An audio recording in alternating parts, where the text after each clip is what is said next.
Hey guys! So as you know, I've been really busy working on things for my shop, and I realized since I've been using my sewing machine so much, it's probably about time to change my needle. I decided I'd show you guys how exactly this is done. Everyone says something a little bit differently about when it's time to change your sewing machine needle. Some people say after every 8 hours of sewing, some people say after every big project.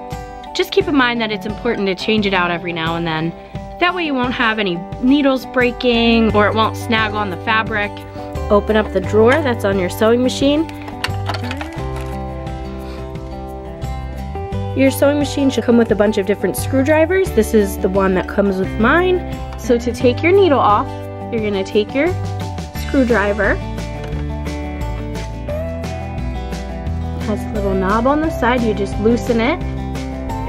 And then your sewing machine needle will just pop right out.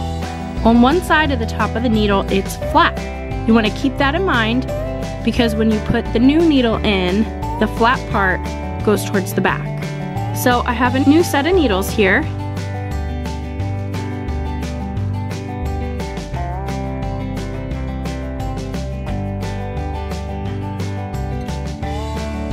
And these are just some universal needles. And again, you can see it has a flat part, which is going to go towards the back.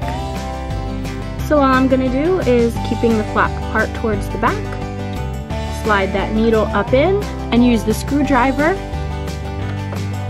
to tighten this back up. And that's all there is to it to change a needle on a sewing machine. I hope you found this helpful.